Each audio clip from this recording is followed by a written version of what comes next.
Patrick Langan it is Langan, isn't it? Langan, yeah. Yeah. I don't want to mess it up. So Patrick actually is a great guy. He's the Regional Director of Growth at Oak Street Health, which was founded in 2012. Let's see here. Oak Street Health is a fast-growing network of value-based primary care centers for adults on Medicare, with the mission of rebuilding healthcare as it should be. The company operates an innovative healthcare model focused on quality of care over volume of services and assumes the full financial risk of its patients. Oak Street Health currently operates more than 50 centers across Illinois, Michigan, Indiana, Pennsylvania, Ohio, Rhode Island, North Carolina, and Tennessee, with plans to continue its geographic expansion, including into Texas, New York, and Mississippi. Patrick is the Regional Director of Growth at Oak Street Health, and he is a very knowledgeable guy. So take it away. All right. Thank you, Jennifer. And thank you to everyone at ElderWorks. It's been an awesome event that you all have hosted. I know it's kind of an unprecedented time to be trying to educate the community as you all do so well. So we all really appreciate the effort that you've put in. So before I start, again, as Jennifer mentioned, my name is Patrick Langan, Regional Director of Growth with Oak Street Health. Organization is pretty young. We're only like 7-ish years old, but we've been growing a lot in a lot of the communities. And as she mentioned, across the United States, we're starting to open a lot of practices. So basically, I'll speak a little bit about what we do at the beginning of the presentation. But first, I will show you a tour video of one of our locations. A lot of our clinics look a little bit different than your average doctor's office. So wanted to just show you all that first, and then we can get started from there. So I'll go ahead and share my screen really quick, and then we can get going.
I can just jump straight to the presentation from there. I hope you all, can everyone see me, hear me?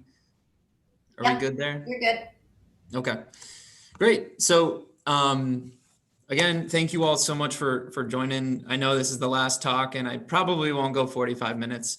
You know, I know you all have been listening to a lot of people talking about COVID for the last couple of days. So you know, my goal here today is to speak a little bit about Medicare, about what our patients have been experiencing, you know, and how we sort of help our patients navigate a lot of the madness that Medicare really is. And as we continue to move through this time, it just is very complicated. So hope you liked the video. That's our center that we have in Bellwood.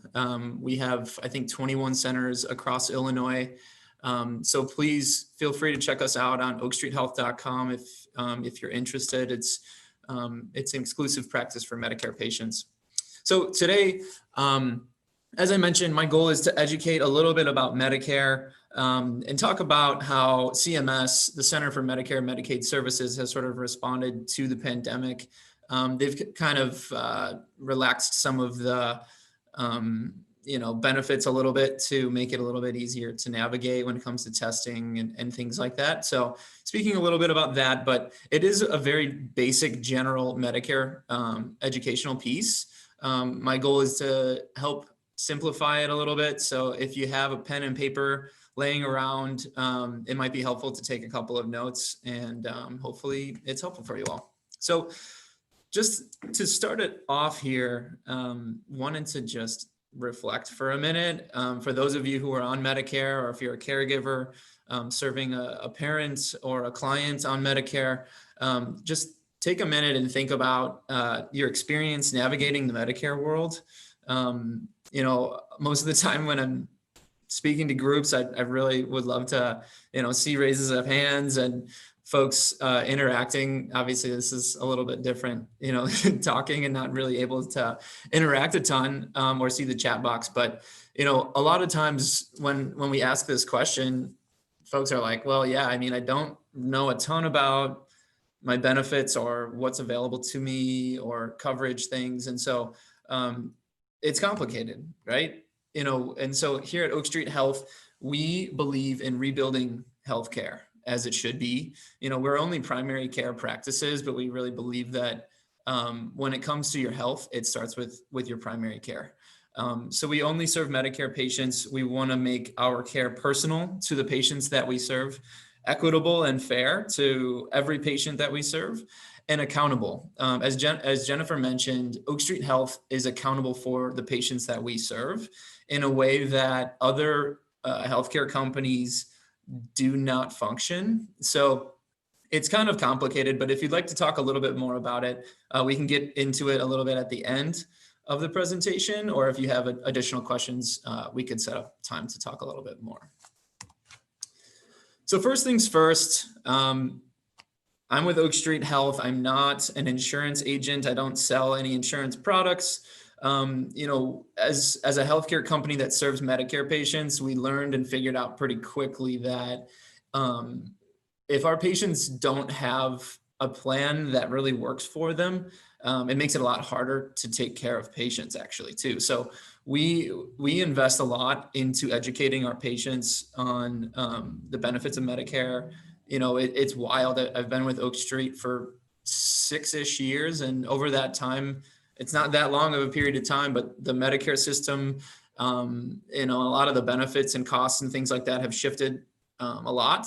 And so over time, I think just the healthcare industry in general and insurance continues to evolve. So we want to continue to help our patients understand and help our communities understand the insurance world a little bit more. So we're here to help you understand the Medicare options or the Medicare benefits and the options that you have. And we know a lot of, especially near our centers, we know a lot of insurance folks, and there's a bunch of great folks that were involved in this event over the last couple of days that are licensed to help you understand in more detail and walk you through benefits and help you select, different coverage options for the gap. Because you do need to get an additional insurance other than just Medicare, as we'll talk about here in a second. So Medicare is complicated, right? They send you this book every year, 200, 300 pages, Medicare and You. I'm sure everyone, might be familiar with this by now, and it's full of a lot of technical jargon. And, a lot of times when I ask patients about it, many people haven't really read it, or they'll, pick and choose different areas that they'll try to figure out. But it's a very complicated system, right? There's a lot of different mail that comes to your mailbox every fall, trying to figure out, when you see different commercials and it says like $0 this, or, there's all these different benefits that they're throwing out there. How do you know what is the right plan? These are the questions that we're constantly getting from our patients. And so we want to just help you understand the structure of the system. I won't talk about any plans specifically, but just how the system is structured and how COVID has impacted coverage as well. So who gets Medicare? The basics, right? So once you turn 65 in the United States, as long as you have worked about 10 years or 40 quarters, they call it, then you are eligible for Medicare. Also, folks that are under 65 can become eligible through a whole list of qualifying disabilities. So you may know someone that has Medicare and they aren't 65 yet. So on a basic sense, those are the folks eligible here. And I will just start to walk through each part, right? So Part A of Medicare, you probably see it right on your Medicare card. It says hospital, Part A, hospital. It probably has a date next to it. So this is what covers your inpatient sort of care, right? Like if you're in a skilled nursing facility, home health, and hospital visits. There's no monthly premium for these, or for Part A, excuse me, but there is a deductible. So if you only have Medicare and no additional supplement or Medicare Advantage plan or anything, then the patient will actually be on the hook for the first around $1,400 in deductible every 60-day benefit period. So, if someone has a really tough year, they wind up in the hospital for some reason, and then 4 months later, they wind up having to go back for something else. Like if there's no additional coverage, folks will be on the hook for that deductible every 60 days. So obviously can get expensive if you don't have any additional coverage, which most people do. You do receive Part A automatically when you turn 65. And as I mentioned, it requires about 10 years of work. Part B. So this is where you might have heard a little bit more about like the breakdown of percentages, 80% coverage, things like that. So this is a medical insurance. I think most of the coverage from Medicare falls under this umbrella. So this is doctor visits, right? Outpatient care. You go to see your primary care doctor, like at Oak Street Health, that's under Part B. Preventative services, ambulance, ER visits, outpatient procedures, as well as durable medical equipment. So even if you needed a chair or things like that, those are the pieces that are covered under Medicare Part B. Also with COVID and everything that's evolved there's been some new benefits covering the telehealth, telemedicine services. And I think there's even more that's available for like video visits and things like that too. This is what you probably see coming out of your Social Security check. The cost for Part B is typically around $144 a month for premium for folks aging into Medicare in 2020. This can vary a little bit, but that's generally where most folks will fall. There's also a deductible for this, which is $198, and that's just an annual deductible. So it's a little bit less than your 60-day benefit period. So after that, Medicare Part B only actually covers 80% of medical costs. So the additional 20% is what is left to the patient or to the other insurance coverage that you all may have in order to cover that additional cost for any of your medical care. So you do need to elect technically to enroll into Medicare Part B. And once you turn 65, you basically it's sort of like you check the box and you get your Part B. A lot of times, my dad is actually turning 65 in January. And so we've started this conversation, and he's going to continue to work, I think, for a few more years. And so it's important to understand and try to weigh the benefits of, what is my work insurance cost? What are the benefits? And it's important to sit down and speak with somebody about that to make sure that you understand where you're at. And a lot of times people will actually save some money by getting onto Medicare and dropping their insurance from work, but it's something that you need to speak to a licensed agent about. Okay. There is actually a penalty for waiting as well. So sometimes people will get afraid that, if they continue to work, they will have a penalty because they didn't sign up for Part B. That's actually not the case. As long as you're able to prove to Social Security that you have had credible coverage throughout that time. Let's say you retire at 70, your HR department will give you a letter that you can bring to the Social Security office to present, and they will sign you into Medicare Part B without any penalties. Okay, so from there we can jump into Medicare Part D. So A, B, and D are the three sort of big parts of Medicare. And then I can pause and see if there's any questions so far. So Part D is for prescription drugs. So D for drugs, obviously easy to remember. The average premium for prescription drug coverage is around $30 a month. And that's on top of the additional Part B premium and, all of those things. Deductibles and copays depend on the plan, and you do have to elect to enroll in this once you turn 65. So similar to Part B, there's that elective enrollment period, and there also is a penalty for waiting. So the penalties can get relatively expensive. For Part B, it's 10% per year that you don't sign up. So to go back I didn't mention the penalty. So the penalty is 10% of this monthly premium, excuse me. So an additional $14 per month that gets added per year that you do not sign up.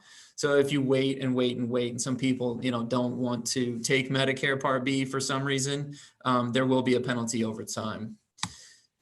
For Part D, it's actually 1% per month. So over the course of the year, it adds up to 12% that folks will be responsible for over time. And that's 1% of just this $30 average premium. So it's not as hefty, but it does add up over time, right? Especially folks that don't take any medicine, don't want to pick up the drug coverage, and then 20 years down the line may need it and it becomes really expensive. So a lot of times we just suggest that folks look at some cheap options. So for COVID, the main three things, obviously Medicare covers testing for COVID. A lot of the deductibles and co-insurances have been waived by CMS, and the treatment is covered under Parts A and B for anything that happens with COVID in the hospital stays. So wanted to pause for a second, see if there's any questions so far, and sort of review the three sort of main parts. I don't know if are there any questions? There are no questions that I can see. Please put your questions in the chat box or the Q&A. Thank you. Okay. Cool. So Part A is for hospital, Part B, doctors, Part D is for prescription drugs. So just to kind of recap where we've gone so far. Okay, so as you sort of listened, you probably noticed there's some gaps in coverage, right? If you only have Medicare, there's a lot of things that aren't covered. There's that 20% from Part B, there's these deductibles and all of these things, right? So original Medicare alone actually leaves most patients with a lot of high out-of-pocket costs. The average hospitalization, for example, is over $10,000 of out-of-pocket costs. So there's no yearly limit as well. So if, folks have a really tough year and they wind up in an interesting insurance transition or something, they can, get into financial trouble. And it's really sad. And so it's very, very important to understand, especially if you're getting onto Medicare, what that transition looks like, making sure there's no gaps where you don't have your coverage lined up. So there's three different options for you to cover the gap. The first option is just the traditional Medicare supplement plan. There's these Medicare Advantage plans, and then there's also a additional plan for Medicare and Medicaid recipients. And so we'll talk through each of these three options, what that actually kind of means, what the general benefits look like for each, okay? So for Medicare supplement plans, when we talked about Part B, covering 80%, this is where the additional 20% is covered, okay? As well as the Part A deductible. So it's important coverage to have, obviously, but it only covers the 20% that Part B doesn't cover. So let's say there's something that isn't covered by Part B, like dental services, for example. Your supplement doesn't necessarily cover that, right? So there's things to be aware of. In terms of costs, it's about $180 to $500 on a monthly premium average for most supplemental plans, in addition to that $144 premium for Part B that comes out of your Social Security, and the additional around $30 average premium for Part D coverage. And as well, the premiums actually do rise annually. So when you look at the cost breakdown, obviously over time, this can become more and more expensive as you go. In terms of network, anywhere that accepts Medicare will accept this plan as well. So there is a lot of flexibility generally with these types of plans as well. The enrollment is flexible as well. So if you are looking to pick up a supplemental plan, you can enroll year round, but your coverage can be denied actually if you have pre-existing conditions and things like that, or the premiums can vary based on your conditions. So those are a couple of the things to be aware of. Sorry, we have a question about COVID. Will the vaccine for COVID, when it becomes available, be covered by Medicare is the question. I believe so, yes. When it comes to the vaccine, I mean, most of the vaccines and the preventative pieces will be covered by Part B. But yes, that is something that should be covered once it does come out. So to wrap up Medigap, I think some of just the high level pieces, like as you look down here, there's these different additional benefits. Like if you needed a ride to your doctor or things like that, there's a lot of things that aren't covered, right? So generally these plans, you'll pay a higher premium in addition to the Part D and the Part B. And, so there's a lot higher cost. There is no like vision, hearing, dental coverage, or prescription drug are all additional things you have to add on for cost. But it is flexible, and so over time, that flexibility is what a lot of times folks really gravitate towards for these plans. Okay. Medicare Advantage. So this is something I'm sure you've probably seen commercials about as well, an additional option. So there's supplements generally, and then there's Medicare Advantage as like the two main options.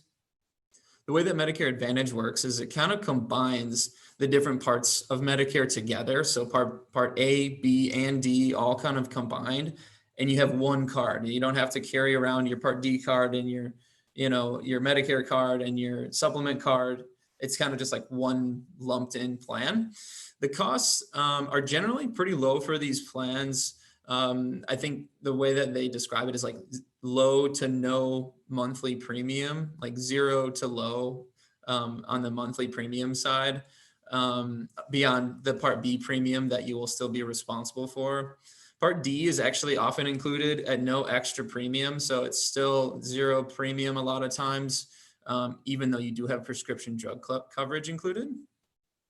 The maximum out-of-pocket limits are something that are kind of attractive for these plans as well, that on like worst case scenario, there's like a maximum limit for your out-of-pocket on the year. So when it comes to networks, it is important. We always encourage our patients to like think about, the hospitals and the specialists and the prescription drugs they're taking and things like that. In order to make a good decision, you have to make sure you're looking at the networks and working with an agent to, make sure that your coverage and your care isn't interrupted. But there are HMOs and PPOs that exist.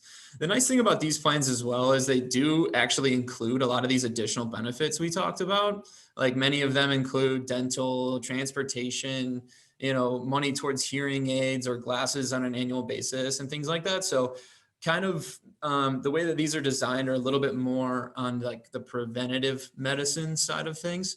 And, we've found that our patients respond pretty well to them. When it comes to enrollment, this is when you sort of hear about everything that, with Medicare that kind of comes alive in the fall. So every year, October 15th through December 7th is the annual election period where folks can review their options, right? And that's for Part C or Medicare Advantage plans, as well as Part D.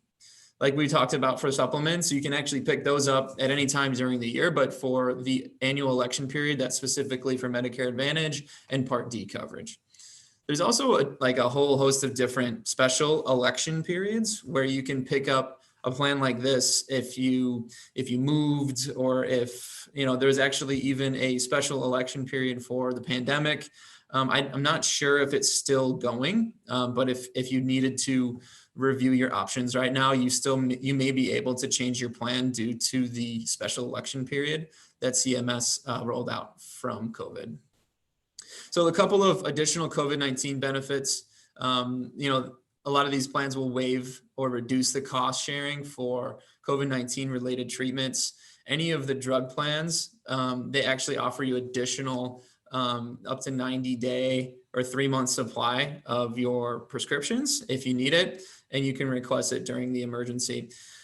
The private plans are required to cover services at an out-of-network facilities as well that participate in Medicare. So some additional flexibility to make sure that patients have what they need and they have the flexibility that they need if they have to go out of network due to the situation. Okay, so as we kind of transition here, a lot of times folks will ask, there's Medicare, Medicaid, they kind of sound similar. What's the difference?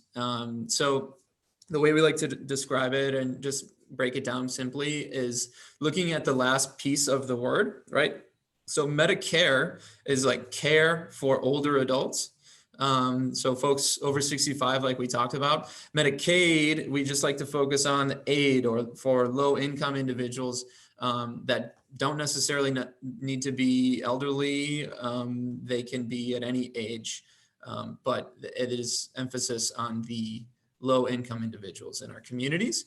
And over time, folks can fall into a boat where they have Medicare and Medicaid, if that's where things land, and there's patients where that does happen. So it's important to know how to navigate if you know someone or if you have Medicare and Medicaid both. So there's these newer plans specifically designed for folks on Medicare and Medicaid. Obviously, you have to qualify for full Medicaid. But if you do, it combines A, B, and D into one plan, kind of similar to Medicare Advantage.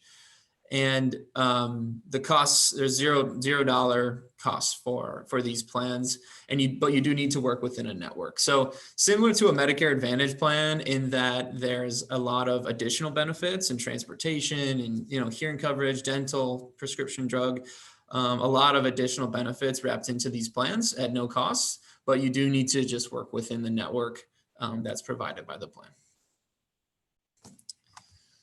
Okay, so the right coverage option generally is going to depend on your financial situation, right? So just to kind of review, if you only have Medicare, the patients are going to be responsible for the gaps in coverage, right? Like the Part A deductible we talked about, Part B, as well as the 20% that Part B doesn't cover. Then the next option is the supplement plans that are generally a little bit more expensive. They don't have additional benefits, but they do provide some flexibility. Then there's Medicare Advantage, or it kind of combines into this like all-in-one type of plan, zero to low premiums, and they do have additional benefits.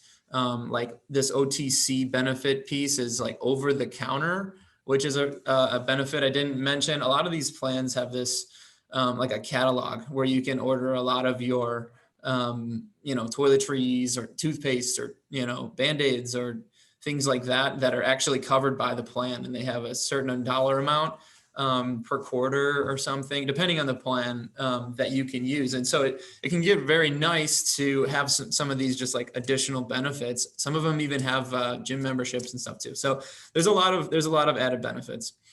The Medicare and Medicaid plan is the last option if you're eligible for full Medicaid. Similar to Medicare Advantage in that it sort of combines things, and there's additional benefits added as well at no cost. So I can pause there again. Any questions so far? I hope I'm doing all right. I'm kind of, I can't see anybody. I don't see any questions. Did get very good explanation between Medicare and Medicaid, so that's good. Cool. Okay, great. All right. So moving forward, Medicare's open enrollment period is a very important time of year. I mean, it's coming up shortly, October 15th through December 7th. It's a really important time of year for our patients. We generally speak to people, like almost every one of our patients, just to make sure they're kind of reviewing their options. There's so many different plans that continue to come out. I think that just the Medicare space will continue to evolve very quickly over the next few years. I think as, you know, this like baby boomer population continues to age into Medicare, the competition between plans we've found has actually made a lot of the plans better and better in terms of coverage and cost for our patients. So it's just important to keep an eye on it, right? So like every year, if you know or have someone that you've spoken to about your Medicare plan, you know, sit down with them again just to kind of make sure that you have a plan that works for you, because there could be new things that come out. So it's important to take a look at. And again, we know a ton of insurance advisors that we trust with our patients.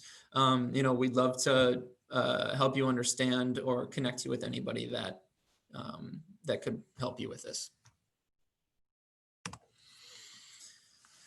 Okay, so, you know, at this point, obviously, when it comes to COVID, Oak Street Health has been really on like hyperdrive ever since March, just like everybody else has. But, you know, as you can imagine, serving the Medicare crowd is the highest at risk for the disease. So we have really tried to make ourselves increasingly accessible when it comes to telehealth appointments, video, phone call. We are seeing more and more patients in center now, and we do provide our transportation services for our patients as well. That is at no cost. So what I've found is that, you know, the health outcomes that we've been able to drive here at Oak Street are mostly just because of our accessibility. Generally, as an Oak Street patient, you'll be able to call and be able to speak with somebody 24 hours a day, get an appointment, you know, within a day or two and have a ride, right? So it's a huge emphasis on access, which we find becomes very, very important. You know, coming up on the 15th of September, we're actually doing a follow-up event that you'll hear more from ElderWorks about. But with partnered with ElderWorks, we're going to be bringing on a medical director from Oak Street to speak a little bit more about COVID. We developed a program for our patients called COVID Care, which is our clinical plan to serve patients that are at high risk, or have contracted coronavirus. So you'll be able to ask questions, hear a little bit more about that from the primary care setting, and how important it is to kind of be closely in touch with your doctor at this time, obviously. So just wanted to take this slide to mention that, you know, access to care with your provider is extremely important right now. And so take a minute to, they say take 5, right? So the 5 pieces that are the most important to help sort of prevent any sort of spread of the disease, as you've probably seen all over the news, but, you know, from our providers and our clinical response team as well, the 5 things, right? And I think obviously staying at home, keeping yourself clean, you know, make sure that you have a preventative care plan. You know, and I think that the way that we think about that is probably a little bit different. You know, our providers talk about like COVID is dangerous for our patients, but it's not as dangerous as, you know, unmanaged diabetes. It's not as dangerous as congestive heart failure. It's not, you know, there's a lot of things that are impacting our communities and our patient population in a big way. So it's really important to call your doctor if you're feeling sick or if you need help. You know, our numbers there, if you have anyone that you know that, you know, could potentially benefit from a higher level of engagement with their doctor, please give us a call. And another option, or another important note, is to not visit the emergency room unless you're experiencing an urgent emergency. I think, you know, a lot of times the folks, as we all know, in the emergency room are probably the sickest patients. So unless you absolutely have to be there, we suggest that you avoid it. You do have 2 questions here. Okay, great. Can you switch from MOO to Medigap during open enrollment, then back the next year to MOO with pre-existing conditions? You say MOO? That's what it says. Is it maybe that Medicare Advantage? Hold on, let me see. I don't know what MOO is. I was going to say MOO, but I knew that was wrong. Maybe the person who wrote this can write out what MOO is. And the second question is, due to, Mutual of Omaha. Sorry, Thank you. Yes, great question. So, so the Mutual of Omaha plan is likely a Medigap plan. I've honestly, at least in Illinois, I haven't seen a Medicare Advantage product from them. So on your card, it probably says like Plan N or like Plan F or something like that. And you probably pay Plan G. There you go. And you probably have a premium, monthly or quarterly possibly that you pay for the plan as well. So that's technically a Medigap. Once open enrollment starts, then if you want to speak to somebody about a Medicare Advantage, that is the piece that kind of combines a few more things. It might, be a little bit more affordable, gym memberships, things like that. So it's, those are kind of the two different buckets that you can compare when you sit with an agent. The other question is, due to the pandemic, will the enrollment change and happen virtually?